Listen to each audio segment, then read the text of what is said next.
Estamos aqui mais uma vez para recapitular a lição da Escola Sabatina mais uma vez, não é isso? E aprender um pouquinho mais sobre a Palavra de Deus, o que a Palavra de Deus nos diz, como proceder, né?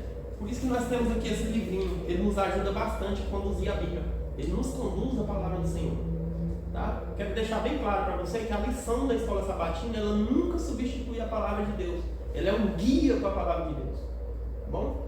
Então você estuda a lição, todo dia tem todas as referências bíblicas, e aí a gente vai na Bíblia estudar sobre aquilo, tá? Para entender melhor. Só para você ficar aí, porque muitas vezes a pessoa vê a gente estudando a lição da Escola Sabatina e pensa assim, mas por que ele não usa só a Bíblia? Tem esse livrinho, né? Então, estou explicando aqui, esse livrinho, ele é um guia, tá? É um guia para nos conduzir à Palavra do Senhor. Existem alguns textos na Bíblia complicados, algumas passagens da Bíblia complicadas, né? Principalmente para quem está iniciando a estudar a Bíblia. Então fica difícil de entender. Essa liçãozinha, ela é bem explicável, ela é bem mais traduzida, né, Paulo? Vamos dizer isso? Sim. E aí a gente usa essa lição aqui com os nossos alunos das nossas classes, para eles terem uma adaptação melhor, né? Para eles terem um guia melhor para a Bíblia, entender mais a Palavra de Deus. E aí quando chega no sábado, a gente senta em classe com todas essas pessoas e a gente vai e ajuda elas ali em alguma dificuldade que elas estão passando. Bom? Então queremos agradecer você mais uma vez. Estamos aqui para recapitular mais uma vez, como já falei, né? Só que antes eu gostaria que você fechasse seus olhos. Eu vou pedir o Paulo Henrique para fazer uma oração breve. Oremos. Pai querido, queremos agradecer ao Senhor, porque o Senhor Deus tem mantido cada um de nós em boas circunstâncias. Nós louvamos o Senhor por todas as bênçãos que o Senhor tem nos dado. E nesse momento nós pedimos para o Senhor a maior dádiva que o céu tem para nos oferecer, que é a presença do Espírito Santo. Que Ele venha, clareie nosso entendimento e nos unja como professores para levarmos a palavra para os nossos alunos. Clamamos em nome de Jesus. Amém. Amém. Então, pessoal, hoje nós estamos na quarta lição, tá? Hoje a gente vai falar sobre o Senhor ouve e liberta. O Senhor ouve e liberta. E eu quero, para você entender o que eu falei para você agora há pouco, eu quero ler o verso para memorizar, que está lá em Salmos 34, verso 17. Olha só para você ver o tamanho da clareza. Clamam os justos e o Senhor os escuta e os livra de todas as suas angústias. Agora eu vou aqui ler na Bíblia para você ver. Ó. Esse é o verso 17. Um infortúnio, verso 17. Clama o justo e o Senhor o escuta e os livra de todas as suas tribulações. Viu? Você viu que o texto de explicação aqui ele está mais amplo, ele está mais fácil de entender? O problema é que esse texto que eu li aqui na Bíblia, ele é apenas um pequeno textinho, só esse. Tá vendo? Agora a lição em cima desse pequeno texto aqui, ela traz para nós, ó, mais ou menos umas 5 folhas de explicações sobre esse texto. Você tá vendo? O texto na Bíblia é apenas um pequeno textinho, mas de muita coisa. Quando você olha, por isso que a Bíblia tem que ser estudada e não lida. O que é estudar? É examinar esse texto, o que ele está dizendo, né? Clama ao Senhor justo. E o que nós vamos ver aqui agora é isso. O que é ser um justo? Observa que muitas pessoas falam assim, Deus é um Deus de tudo, é mesmo. Deus nos ouve mesmo. Agora atender, segundo a palavra dele, ele atende o clamor do justo. A pergunta hoje é, Paulo, será que nós estamos sendo justos para ser atendido, para que Deus venha escutar o nosso clamor? Exato. A primeira concepção que a gente precisa trabalhar é a questão do justo, né? Porque a mesma Bíblia que a gente que a gente leu aí e que está dizendo que Deus ouve o clamor do justo, também diz que não existe nenhum justo, nenhum sequer. Olha, engraçado, né? Justo é Jesus, né? Exato. Então, se não existe nenhum justo e Deus ouve o clamor do justo, como assim, né? Que devemos fazer é complicado. É bom a gente ressaltar sobre essa passagem, que ele é importante, porque às vezes nossos amigos podem estar pensando assim, então Deus não vai me ouvir porque eu não sou justo.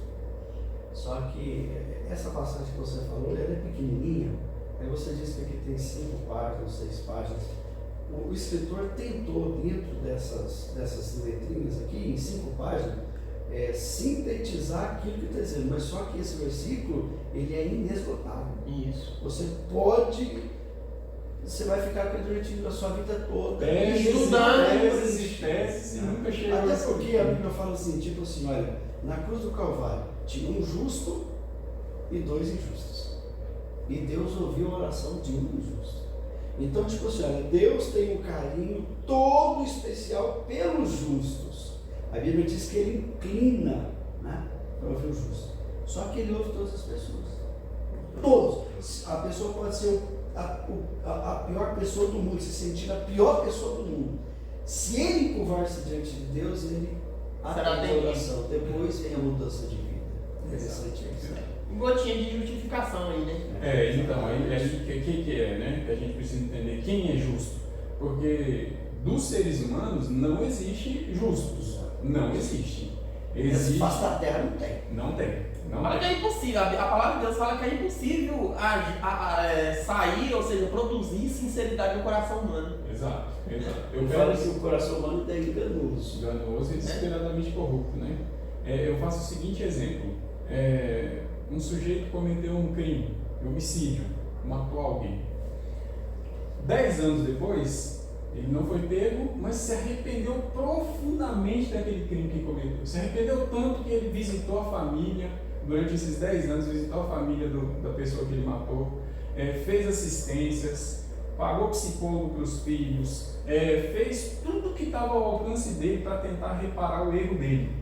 Mas 10 anos depois, ele teve que lidar com a justiça. Ele teve que estar diante de um tribunal para ser julgado pelo crime que ele cometeu.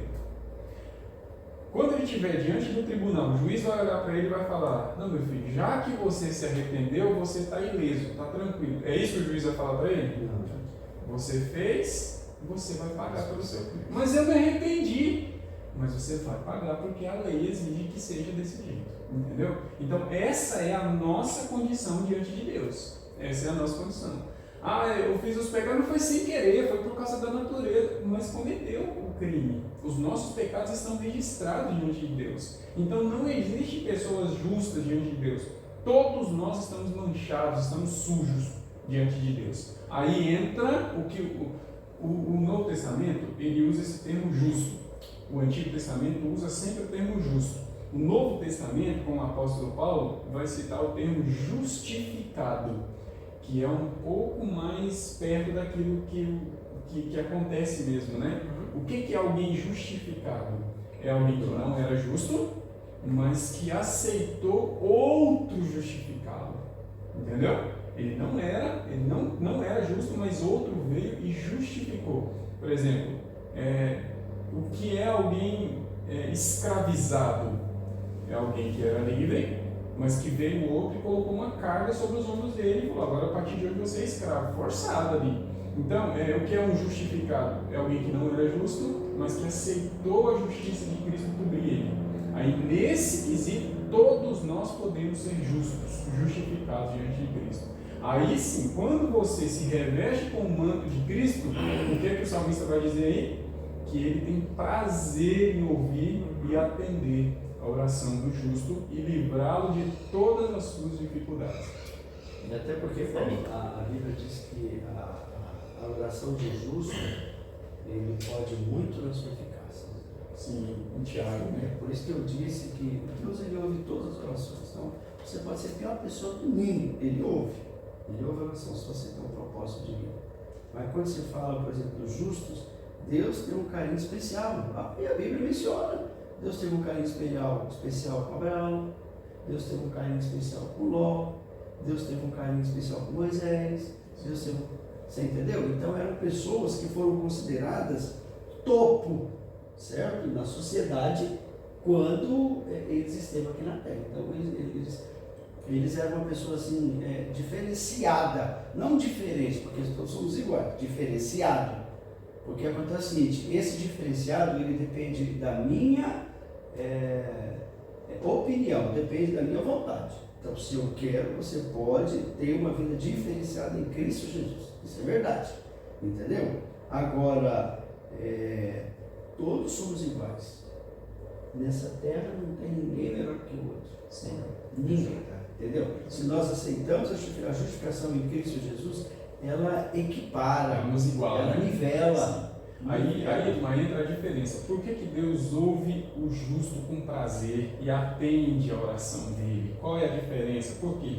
Porque aquele que não aceitou ser justificado por Cristo, quando ele ora para Deus, normalmente é uma oração distorcida. Né? Eu já vi gente dizendo que orou para Deus para ajudar ele a saltar. Eu já vi. Você já ouviu isso também? Eu disse, não, senhor. Antes de sair, eles oravam e diziam, olha, vai dar certo.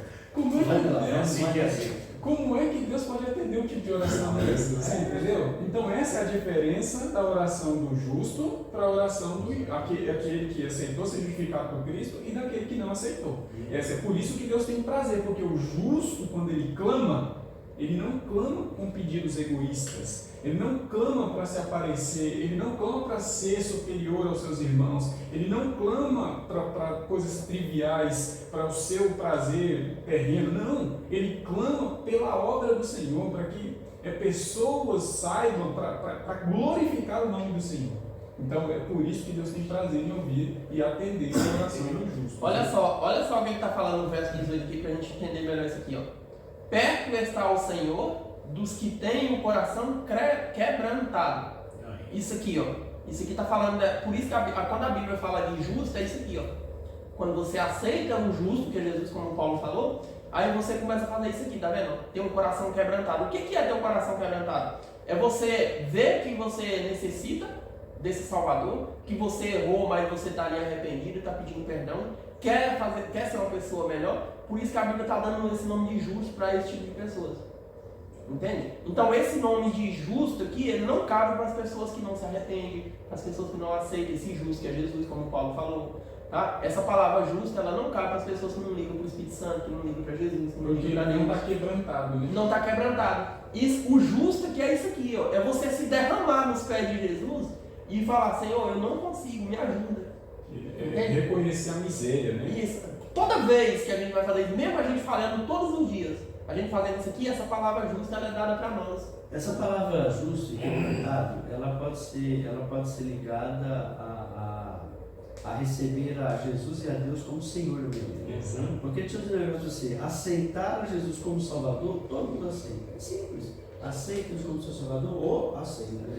Boca matou. Mas só que acontece o seguinte, quebrantar o coração é aceitar Jesus como Senhor. O que é Senhor? Por exemplo, a promotora vontade de dar um cacete no Paulo, Senhor, só que peraí, mas A pessoa se posiciona. É só a Bíblia acabou de falar de escamorar, vai para saltar. Acontece o seguinte, veja aqui, quando a pessoa tem um coração quebrantado, na nossa mente vem assim, não, coitado, não é. Ele tem as mesmas reações, ele tem os mesmos pensamentos, só que ele tem aquela regrinha, não sei se vocês já viram, toda vez que você for cometer alguma coisa, conte até 10. Você já viu essa regra? Essa regra, ela é excelente. O nome disso é longanimidade. Longanimidade. Então é esse quebrantamento. Por exemplo, a minha vontade é de... Mas só que eu estou submisso à vontade de outro. Então eu prefiro engolir o choro, engolir o sal com moço. e deixar com que Deus resolva para mim no momento certo. É como o mundo enxerga qualquer um de nós. Você quer prestar atenção que o mundo enxerga nós assim, diferenciado. E não, eu posso fazer isso, posso bater, posso chutar, pode ser bater do lado, ele vai dar outra face, que lá a escritura diz para ele que ele pretende dar outra face. Só que é diferente, né? No dia pregando eu falei para a igreja lá, digo, olha, tem um detalhe que o mundo ele não entende. Ele diz, porque você é crente, eu posso bater, posso machucar. Gente, crente é pecador. Crente ainda não subiu ao céu para ser transformado. Ele é homem, é carne, ele sente tudo. Um crente é capaz de matar? É, ele é pecador. Um pastor é capaz de matar? É, um ancião? É também. E as igrejas podem... Aí eu fui explicar a situação para eles, né? Como é que deve ser Digo, não, crente, o cara não é porque é crente, o cara chega e vai meter a mão nele, não é saco de pancada não, moço. Aqui a justificação está dizendo o justo é justificado pela fé que ele tem, né? que a Deus, como o irmão acabou de falar, e Paulo também, quando o irmão clamar, pela justificação que ele tem a Deus, reconhecer o Deus, Senhor Jesus, Pai, como Senhor e Criador da vida dele, e obedecer. Qual é a obediência que nós devemos a Deus? Né? Hoje eu estava ouvindo o pastor Baixinho, esqueci o nome dele agora, surgiu na minha mente, eu sempre falo dele lá, o Dudu, estava ouvindo o Dudu pregar, e explicando um pouco sobre esse lado aqui. Aí eu fiquei mais analisando, disse, rapaz, a coisa a gente fala, a gente prega, a gente mostra, a pessoa vai na igreja, mas não entende, ele não abre o coração como deve se abrir. É como o irmão de Mar acabou de falar, ele diz, eu aceito, mas a aceitação de boca não vale nada. Tem que aclamar com o coração, não é com a boca, para dizer que eu sou justo, sou justificado perante Deus. Eu tenho de ter o Espírito de Deus dentro de mim. Sim. É isso que Deus quer, é isso que Ele quer, que você seja justo e leve a sua verdade. Sim. Porque todo justo fala a verdade. Sim, sim. Ele não vai mentir. E para a gente entender essa questão do justo também, é só a gente recorrer a uma parábola que Jesus contou. Ele falou assim, olha, subiram 2 pessoas ao templo para orar. Um fariseu e outra parábola boa. Aí Jesus, no final da parábola, ele fala assim, olha, um saiu justificado e o outro não. É porque eu já estava justificado. O outro estava cheio de justiça própria. E sabe Isso qual que é o é mais engraçado? Esse é errado. Quem é Mas que o outro não desceu? estava justificado, ele se sentia justiça. E quem é que desceu justificado? O ladrão. O ladrão, que tem base um negócio desse, por que o ladrão desceu justificado do templo na oração? Quebrantamento. A Bíblia diz que ele nem olhou para o alto. Eu não sou digno nem de olhar para cima, Mas assim, é verdade. nem de olhar para cima. Quebrantamento. Aí Jesus falou bem assim: agora você está justificado. Enquanto o outro começou a arrazoar com Deus ali, né? E falar: oh, obrigado porque eu não sou igual a ele, obrigado porque eu não sou igual aos outros, eu não dízimo, eu jejum. E aí Deus falou bem assim: quem foi justificado foi o ladrão que se quebrantou. Ou seja, qual é o padrão para ser justo diante de Deus? Só isso aqui, irmão, que você colocou. Só isso aqui. Esse aqui é E outra coisa para você entender, ó, talvez você veja a gente falando sobre isso aqui, talvez você entenda, não. Então, para mim ser justo, para mim ter esse quebrantamento aqui, para ser chamado de justo, eu preciso me batizar primeiro? Não. É do jeito que você está aí. O que você tem que ter é quebrantamento. Reconhecer que é pecador, reconhecer que errou e ir perante a Deus. Deus te recebe. Aí agora, depois que você chegar até Ele, agora sim, agora você vai procurar fazer o que Ele manda você fazer. Entendeu? Aí não é só batismo, né? Batismo é uma das coisas. É uma das coisas. Interessante que o processo. Na verdade, até Jesus vir, você está ali Tá no no processo. processo, entende? O processo da santificação começa quando a pessoa toma a decisão. O batismo é uma confirmação pública que mostra para todo mundo que eu tomei a decisão lá atrás. É isso mesmo. Aí, ó. É isso mesmo. É interessante que a parte do domingo, ela começa falando aqui que nem os ossos me foram cobertos. Eu tenho lembrança aqui de uma coisa mais interessante, que, por exemplo, no Brasil, o aborto é proibido. Sim, graças a Deus. Por Ainda. quê? Na Europa, alguns países não, né? Já é legalizado. Só que no Brasil o aborto ele é. Por quê? Porque o nosso país, ele é um país cristão. A gente sabe disso, é um país cristão. E eu acredito que isso aqui, essa lei, ela foi tirada da Bíblia. Com certeza. Porque a partir de que uma pessoa a partir de que um óvulo é fecundado, ele já se torna uma pessoa. Você está me entendendo? O óvulo foi fecundado e a pouco começa a bater o coração. É uma vida. Exato. E é uma compreensão diferente do que a Igreja Católica tem. Isso. A Igreja Católica entende espermatozoide como vida já. Não é. Então, por exemplo, ele fala que quando há sêmen desperdiçado, aí já é. Não é. Não. Vida Porque ele não é geração ainda. Não, o espermatozoide com óvulo é vida. Tanto é, Paulo, tanto é que, por exemplo, em uma relação sexual, por exemplo, se liberam milhões de espermatozoides, mas só 1, 2 ou 3, Que no consegue caso de gêmeos, né, trigêmeos, quadrigêmeos, quinquagêmeos, já vi acho que 7 gêmeos, certo? Mas o resto é descartado, quer dizer que não, entendeu? A partir do momento que o óvulo é fecundado, sim. E a Bíblia, aqui no Salmo 139, 1:18, ela fala, né? Esquadrinha os meus pensamentos, esquadrinha o meu andar, o meu deitar. Ela fala que Deus conhece, Ele cerca. Ela fala que quando estava no ventre da sua mãe, entendeu? Então, veja só, ali foi fecundado, pronto, já tem um ser humano, e Deus já conhece ele. Sim.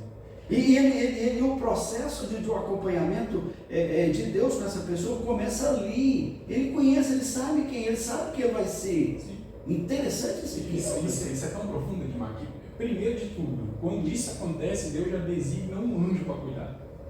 Então, a partir da formação de um ser humano, um anjo exclusivo. Esse anjo não vai cuidar de outro, ele vai cuidar daquele. E depois que ele morrer? Depois que ele morrer, aquele anjo fica sendo como a testemunha da vida dele, ou contra ou a favor, né, do que ele fez. Né? Quando eu era solteiro, eu lembrava assim, eu ouvi o pessoal falando assim, olha, a partir do momento que você engravida, compra a liçãozinha e começa a estudar. Sim. Quando eu era solteiro, eu falava, mas pra quê, né? Quando a das vezes engravidou, né, a primeira coisa que eu fiz foi comprar a lição da escola sabatina. E ela sentava, estudava a lição com a escola sabatina, com o nenê, desde o ventre, até quando nasceu, até hoje, eu compro lição com a escola sabatina, até hoje. Agora se estuda, eu não sei, a parte lá tá interessante. Olha, Pra gente nunca cresce, né? Não Não é. tem pra gente saber. Isso não é mentira, porque eu acho que todos nós temos essa experiência de ver ou a esposa ou alguém, a mãe com o bebê na barriga, conversando com o bebê respondendo. Exatamente. Entende? Ouve sim. Ouve mesmo, entende.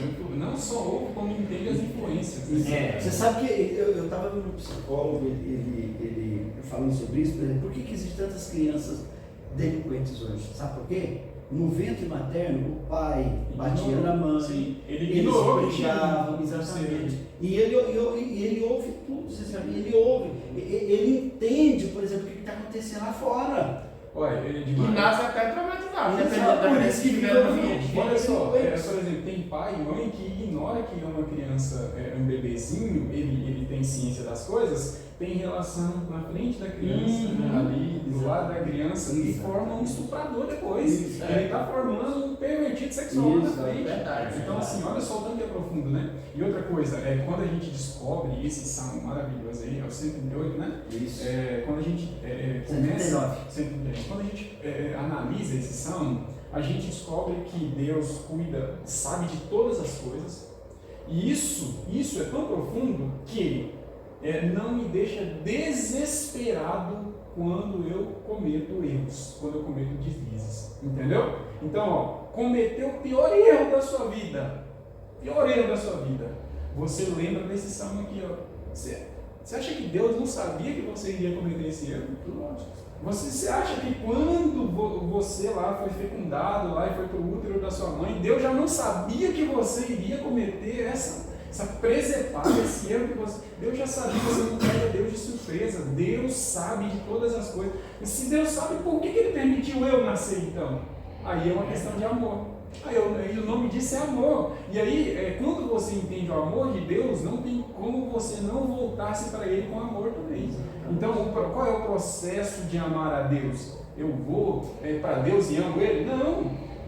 Nós o amamos porque Ele nos amou primeiro. Então, primeiro eu me sinto amado por Deus, né? E esse é um dos motivos para eu me sentir amado por Deus. Essa semana passada, eu conversando com a minha irmã, né? E aí ela é estudante da Bíblia com os TJ, né? E aí a gente estava falando do poderio de Deus, né? Deus sabe de todas as coisas, Ele é onisciente, onipotente, onipresente, onisciente, né? Tem mente, Ele é Deus. E aí, nele saber tudo, todas as coisas, algumas coisas tudo bem. Mas na hora que eu falei que Deus sabia que a Eva ia comer o fruto do pecado, né? Não concordou. Na hora falou, não. Você acha que Deus é tão bom, porque eles ensinam isso, né? Deus é amor, Deus é isso, aquilo. Assim, a minha irmã de fato não falou, né? Mas a minha esposa já, que ela é estudante, mas minha esposa já é TJ, né? Você acha? Eu falei, mas peraí. Deus sabe de tudo. Mas não sabia que ela ia... Deus sabe de tudo. A única coisa que Deus não pode saber é que ela ia comer o fruto do pecado. É uma teologia muito limitada, né? É. Você limita. Uai, mas peraí, aí a única resposta está no que a gente está falando. A gente está falando de Deus ou a gente está falando de outra coisa? A verdade é que Deus criou o ser humano, colocou ele na face da terra com livre-arbítrio. Sim. Ele tinha a possibilidade. Tanto é que Deus colocou os dois, falando, aqui está o conhecimento do bem e do mal, e aqui está a árvore da vida. Então veja só, se você comer só da árvore da vida, você vai viver. Se você comer da árvore do conhecimento do bem e do mal, não tem problema. Então veja só, agora está aí, escolham. Agora se Deus cria e fala, toma, agora é o seguinte, vocês derrubam. Você vai fazer o teu humano. Destrói, eu vou fazer outro. Cadê o amor? E adverte. O que Deus vem fazendo desde que o pecado surgiu, até mesmo lá com um anjo mau, lá no céu, Exatamente. advertência. Não chegou, você não vai pecar, eu sou ditador, você não vai fazer isso não. Não, advertência. Quando o Caim, o mal estava rodeando ele veio advertir. Deus veio antes para o tomar Caim. conta do seu coração. Isso aí. Cuidado, tá te arrodeando, mas cabe a tu dominar isso aí. Mas é tão fácil a gente responder essas perguntas do povo, porque seu Paulo diz o seguinte, quando Deus criou os anjos, e ele criou luz, você sabia que não se pecado? Sabia. E por que ele criou? Entende? E por que ele Então o criou? problema está com o homem. Olha o tanto que o caráter de Deus é perfeito. Ele diz que é livre-arbítrio pleno. Ele sabia que aquele anjo ia dar errado. Isso. Ele sabia, mas mesmo assim ele criou, porque ele tem caráter. Isso, o nome disso é caráter. É estabelecer uma regra e andar nela, né? Eu chego lá em casa e falo, a partir de hoje aqui em casa, ninguém mais come nada de doce, nada de açúcar, nada. Aí quando ninguém tá vendo, eu digo, pá, Se uma coisa tão. aí lá em casa eu sou. E o nome disso é mau caráter, mas Deus não. Deus ele tem caráter. Ele estabelece uma regra e ele anda naquela regra. Então quando ele estava criando Lúcifer, ele criou aquele anjo perfeito, ele fala, vai me dar problemas.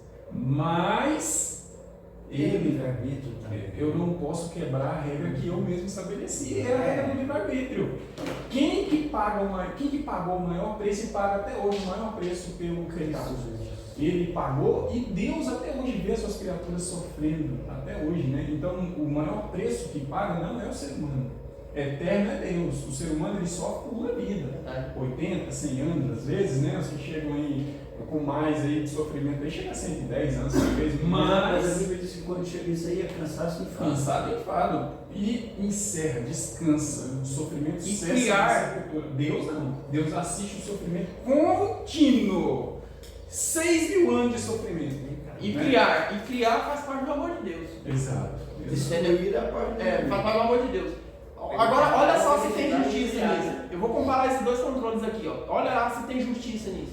Deus vem criando anjos perfeitos, anjos que não iam pecar, que ele sabia que não ia. Chegou bem que ele foi criar esse. Viu que ele ia pecar. Ah não, esse aqui eu não vou criar não. Não poderia fazer isso? Tem justiça? Se ele não criasse? Ele Não ia ter justiça. não seria justo porque ele não teria caráter, né? Ele Ia falaria. quebrar O caráter dele é quebrar naquele momento. Sim.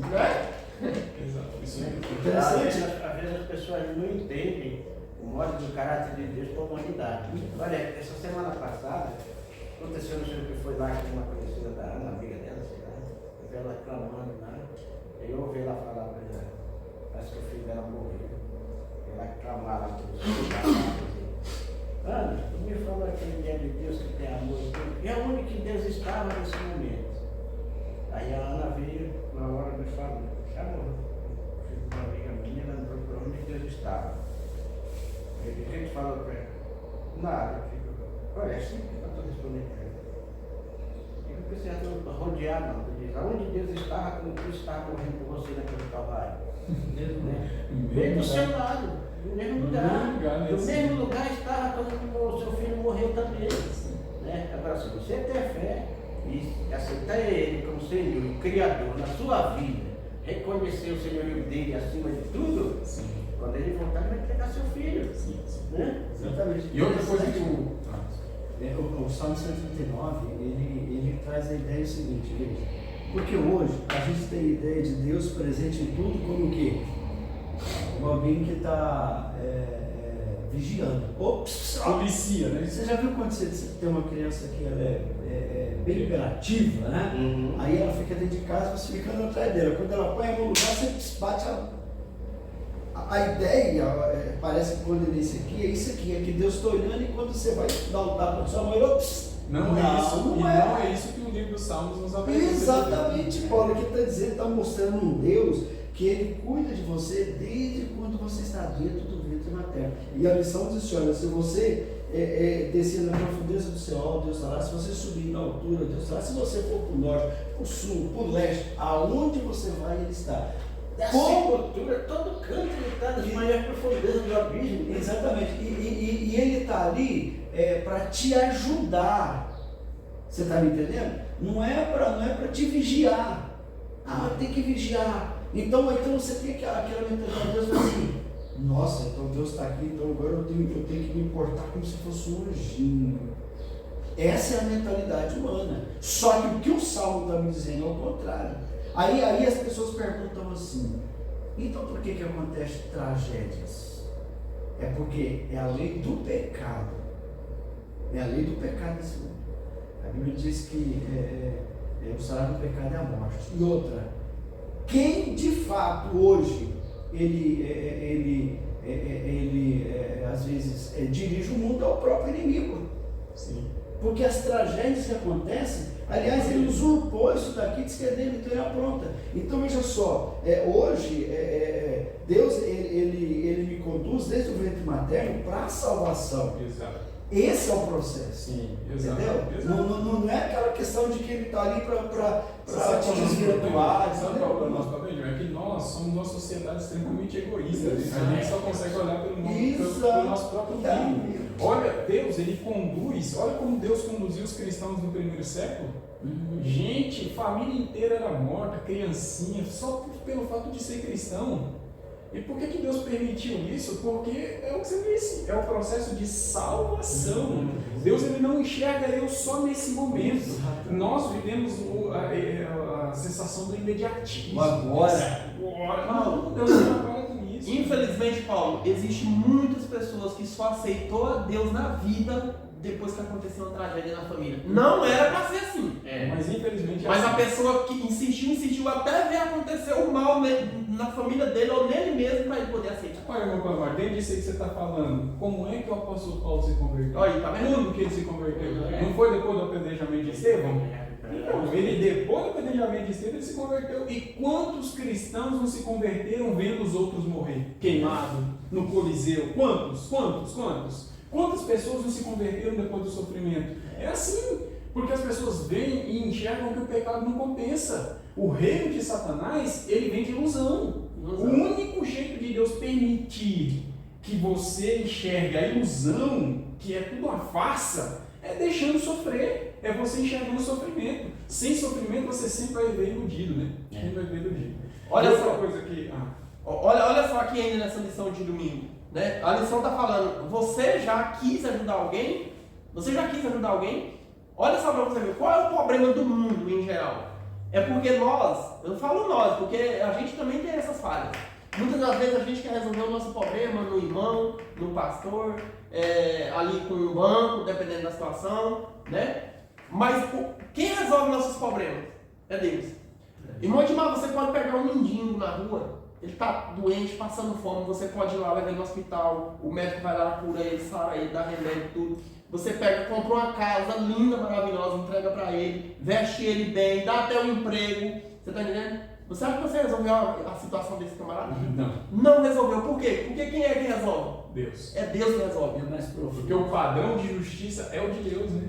Viu? Exato. Porque Você tá Deus entendendo? muda de dentro para fora. E a gente tenta resolver de fora para dentro. Né? E a pessoa continua na mesma. Porque o que está faltando nela não é roupa, não é casa, não é mudança alimento. interior. É mudança interior, espiritual. Está faltando Deus na vida da pessoa. Sim, exato. Interessante, comprovar aqui, a primeira parte só fala que Deus conhece, a segunda parte fala que Deus cuida.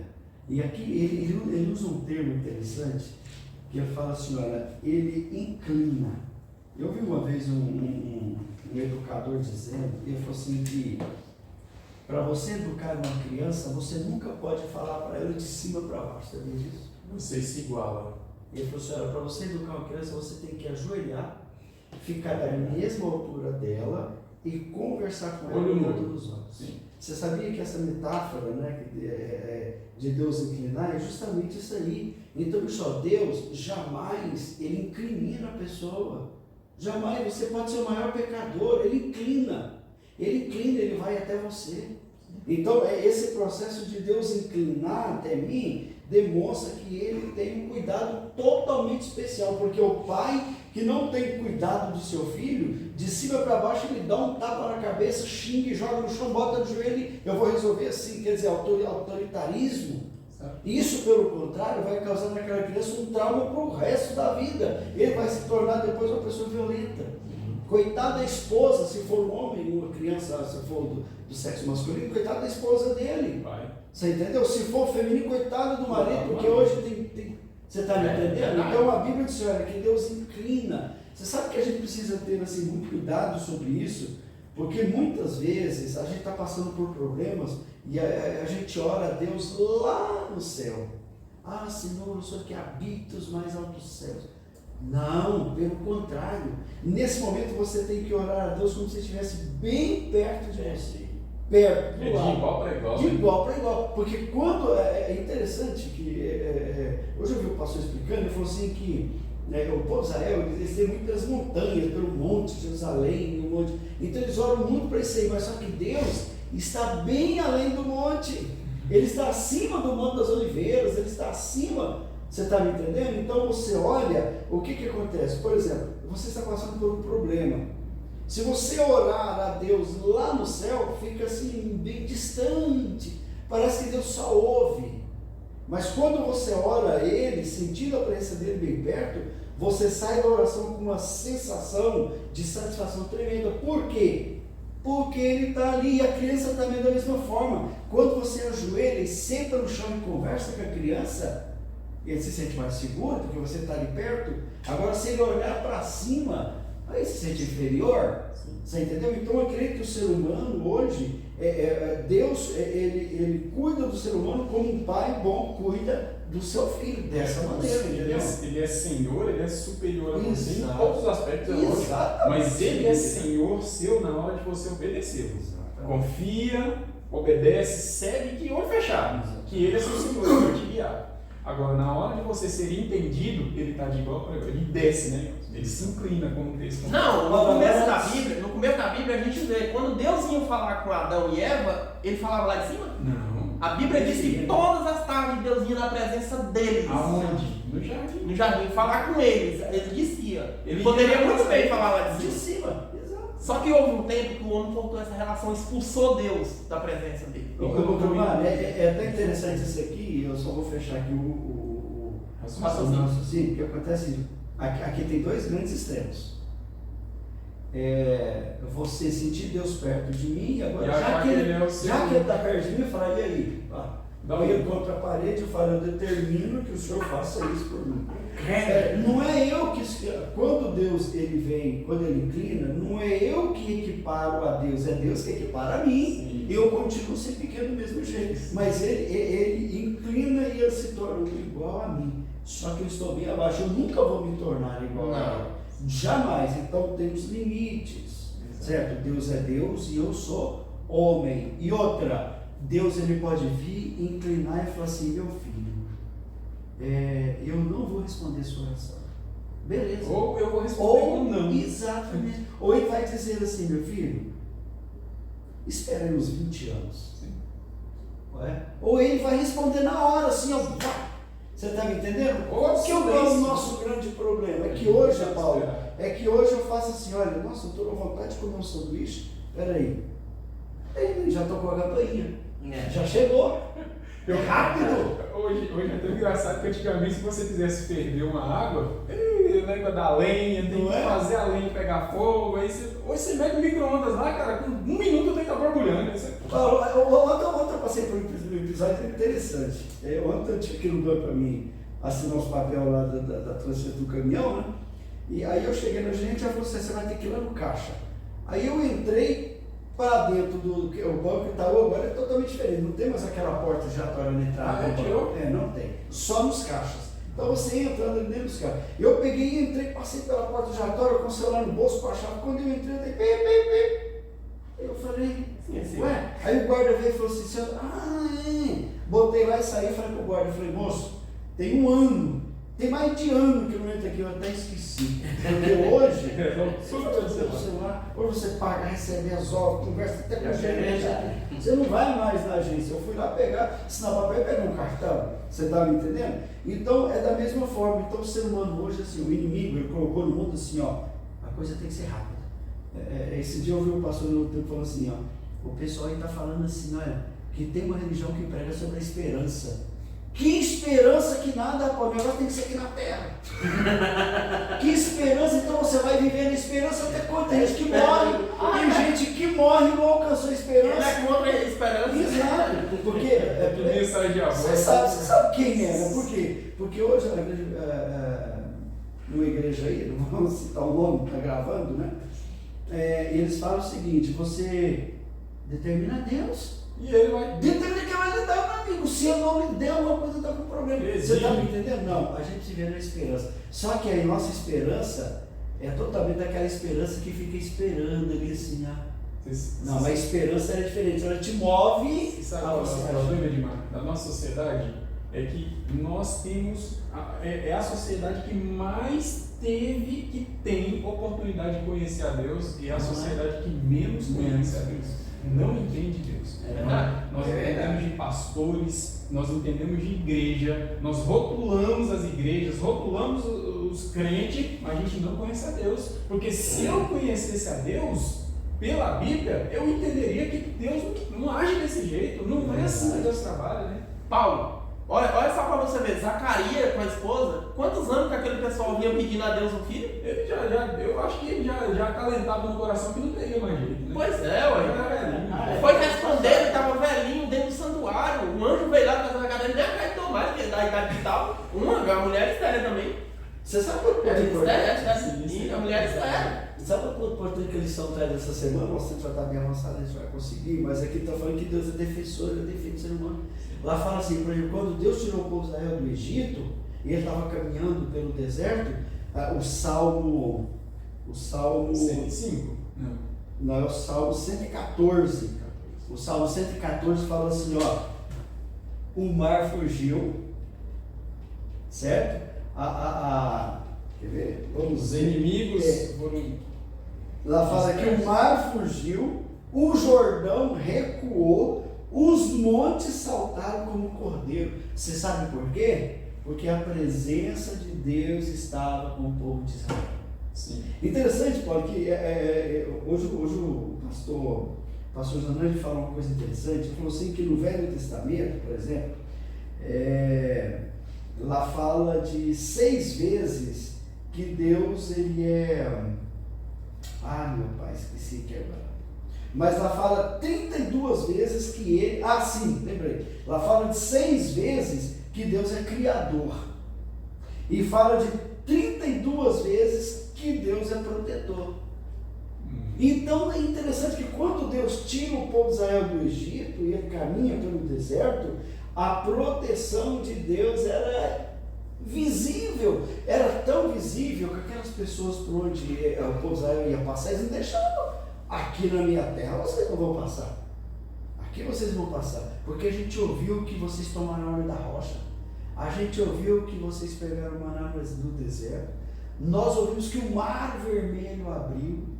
A gente ouviu que Deus está por cima de vocês como uma coluna de nuvem, porque o calor no deserto é tremendo. À noite uma coluna de... Era a presença de Deus, proteção. Então Deus protege, liberta o ser humano, defende os seus filhos com unha e dentes. Sim. Você está me entendendo? Agora você vem... Aí você faz aquela pergunta 5. E por que acontecem tragédias? Sim. Onde Deus estava... Por que Deus não defendeu João Batista? Que perdeu a cabeça. Não é verdade? Né? Você sabe por que age essas perguntas, irmã Dilmar?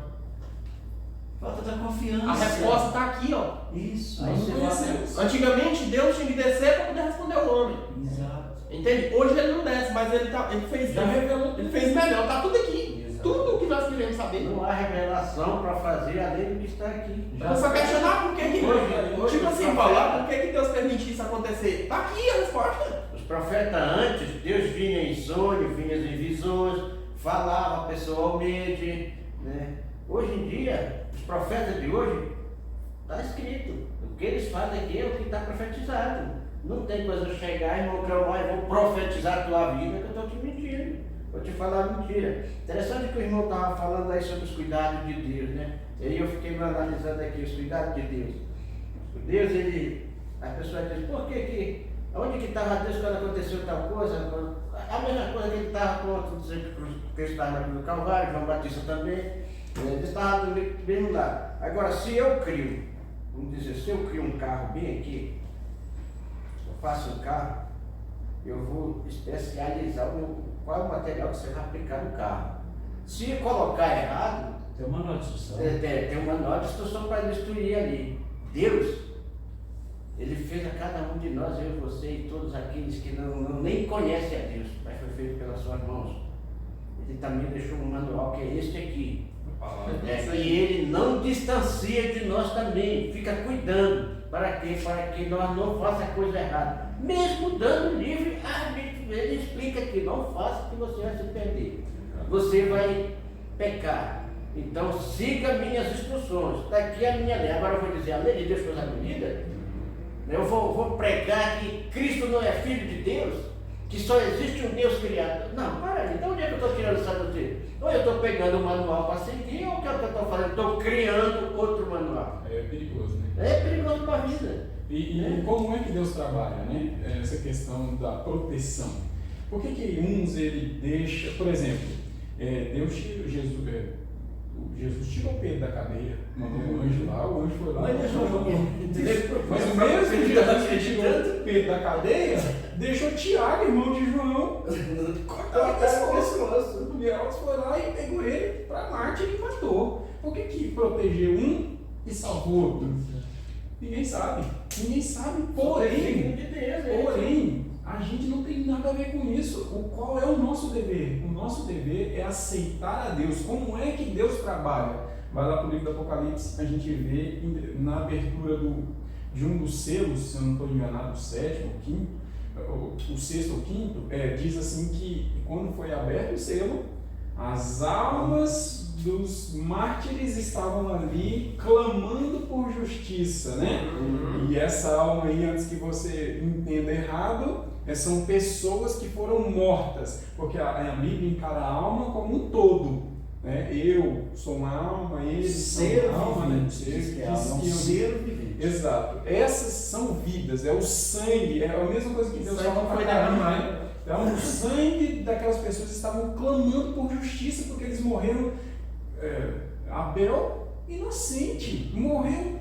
Acho que ele não sabe nem de quem morreu. Talvez os valdenses, os huguenotes, né? Então, assim, essas pessoas, o sangue delas clamam por justiça. Por que Deus não fez justiça ainda? Porque não é a hora.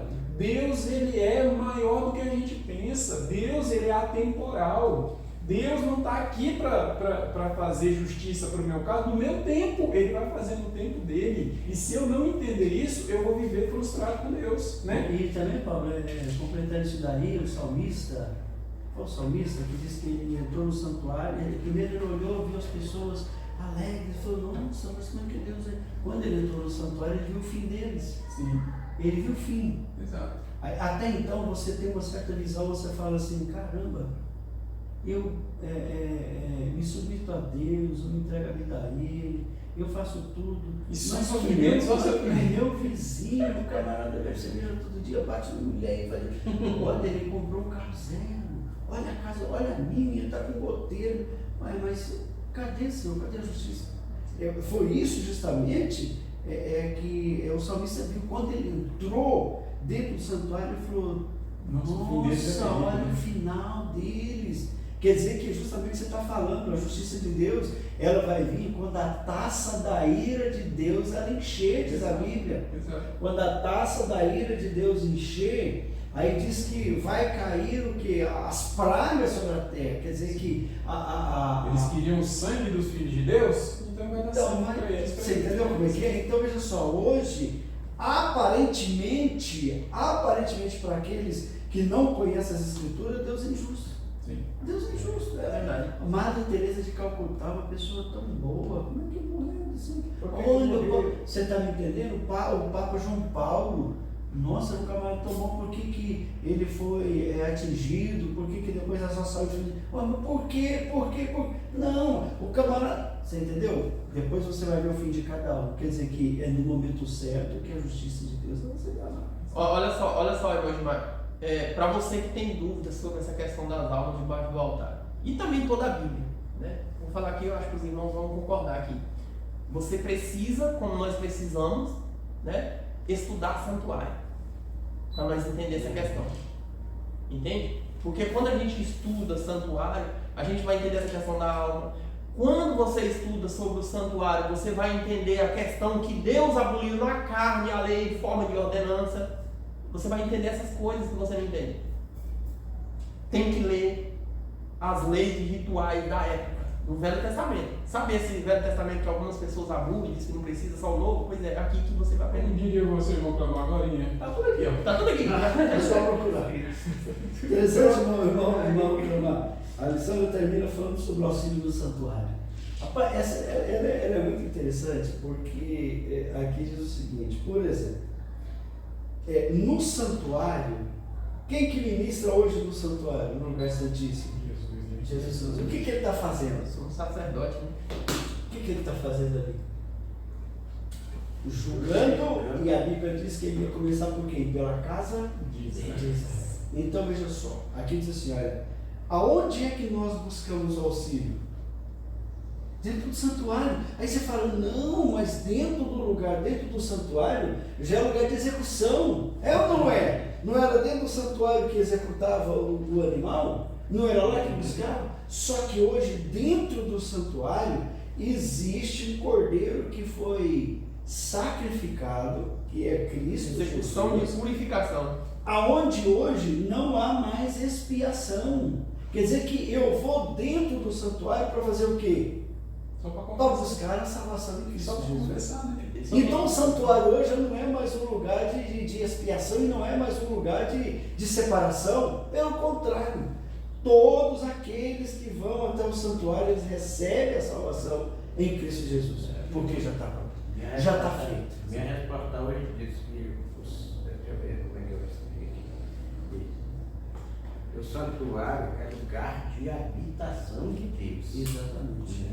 Lugar de habitação E de Deus, assim, onde as pessoas podem se refugiar e estar ali perante o Pai, confessando seus pecados e ganhando a vida eterna. Né? Deus é tão grande, Ele é tão vasto, que para resolver o problema do pecado humano, porque o universo não é só o mundo humano que a gente conhece. Isso aqui é só uma parte. E para resolver esse problema da humanidade, Ele cria um santuário no céu. Então, olha, quando Ele entra no santuário, Ele está exclusivamente para resolver o problema do pecado humano. Olha que grandiosidade de Deus, né? Então Ele cria, é como se sei lá, você pega uma empresa aí do tamanho da Bosch, por exemplo, né? Enorme. Aí essa é uma multinacional, né? Em diversos países, aí, filiais e tudo mais. Aí vamos supor que o empresário da Bosch fala assim, rapaz, eu passei ali no córrego e eu vi uma família acampada lá.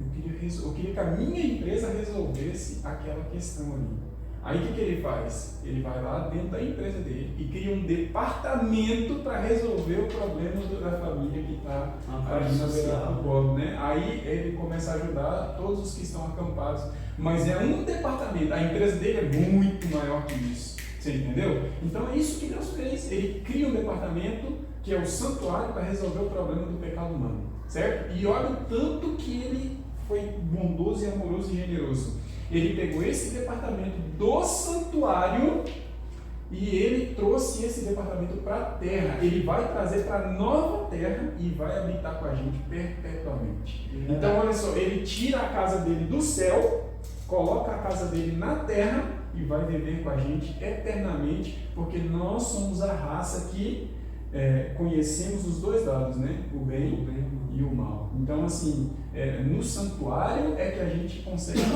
vislumbrar mais sobre Deus, né? Sobre quem nós somos verdadeiramente. E para a gente finalizar aqui a lição, para ficar assim bem claro, veja só, aquela questão de que Deus é injusto e não sei o quê, a coisa que ele fala do santuário, quer dizer que o que nós podemos entender? Jesus, o santuário, ele é representado pelo suzerano. O inimigo nesse mundo é representado pelos vassalos. Então veja só, quando você pega essa visão, quando você entra nesse ponto da visão, você vai entender assim, ó, Deus é bom. Ele está procurando resolver o problema da humanidade dentro do santuário. Então as injustiças que acontecem no mundo é pelo diabo, é pelos vassalos. Então Deus é suzerano, o inimigo é vassalo. Então o que ele quer? Ele fala o seguinte: olha, você quer me dar sua vida? Eu vou lhe dar o melhor, beleza? Não, então tu vai se lascar agora, porque agora. E Deus não faz assim. Deus não faz assim, meu amigo. Quantas pessoas elas zombam do nome de Deus, zombam de tudo e tomam água em taça de ouro. Você está me entendendo? Então veja só, então, no ponto de vista humano, Deus ele é injusto, pelo contrário. Não, ele está ali e no momento certo, quando a sua taça da ira derramar, ele vai fazer. Agora de maneira alguma, Deus de maneira alguma paga mal por mal. Mas nunca o inimigo que faz assim. É só olhar como é que Jesus reagiu diante da crucifixão. É só olhar, presta atenção. Ele não foi só crucificado. Se tivesse pegado ele, jogado na cruz lá, pregado e matado, beleza. Não. Antes disso, teve provocações em cima de provocações. Cuspe na face, tapas, né? Coroa de espinhos, zombaria. A Bíblia diz que as pessoas passavam perto dele, balançavam a cabeça, né? Então assim, olha só, e Jesus em algum momento perdeu o controle emocional. Aí ele olha para o mundo e fala assim: Pai, perdoe, eles não sabem nem o que estão fazendo, né? Eu vi o pastor Guilherme pregando sobre isso aí, e ele falou assim: olha, se fosse eu chamava Gabriel, que ele batia não fazia nada. Gabriel vinha, fala, Senhor, fogo neles, fogo, queimava todo mundo. Porque a gente não tem esse controle emocional. E Deus tem esse controle emocional, né? Então assim, Deus vem, olha o cara zombando dele, olha o outro falando que ele não existe, olha o outro fazendo maldade, ele olha e fala. E quando morre o ímpio, ele ainda diz: eu não tenho prazer na morte do ímpio, eu quero que ele se converta, né? Então assim, é maravilhoso. É mais que desse jeito. Amigos, queremos agradecer você mais uma vez. Se realmente você deseja no seu coração que essa palavra, o justo, Deus ouve a oração do justo, se cumpra na sua vida, você tem que ter esse quebrantamento que a gente falou aqui. E você, nós aqui, temos que ter, tá bom? Se você olhar lá no Velho Testamento, quando fala de Davi, quando você olha para a Bíblia que fala de Davi, fala que Davi foi o segundo coração de Deus. E aí, se você não estudar, você vai acreditar que realmente Davi teve um coração igualzinho ao de Deus. Mas não é isso que a Bíblia está falando, tá? O que a Bíblia está falando é que ele teve isso aqui, ó, quebrantamento. Todas as vezes que Davi errava, ele fazia o que o coração de Deus deseja. Que você veja o erro, se arrependa e busque auxílio nele. Por isso que Davi recebeu esse nome, segundo o coração de Deus, porque Davi fazia a vontade do coração de Deus, que é de você se arrepender do pecado, de você se voltar para ele. Por isso que ele recebeu isso, tá bom? Então, se você quer receber essa palavra justo na sua vida, tenha esse quebrantamento, reconhecer que é pecador, que necessita, tá bom? Nós temos que ter isso. Esperamos você aqui no próximo sábado, só que antes da gente ir embora, vamos fazer uma breve oração. Querido Pai Celestial, obrigada porque mais uma vez o Senhor nos prova que é Deus, o Todo-Poderoso. O Senhor nos mostra na Tua Palavra que para receber o nome de justo, nós temos que nos quebrantar. Reconhecer que somos pecadores e que necessitamos do Senhor. Que o Senhor é o Deus soberano e está acima de tudo e de todos. Que nós apenas somos criaturas e devemos seguir o exemplo que o Senhor nos ensina. Abençoe-nos com o Espírito Santo. Continue conosco durante todo esse dia. Abençoa também as pessoas, Paizinho, de acordo com a Tua vontade, que estão do lado dessa tela, para que elas venham receber o Espírito Santo na sua vida e que elas venham ser conduzidas para praticar os Teus ensinamentos e a Tua vontade. Nós te pedimos por Jesus. Amém.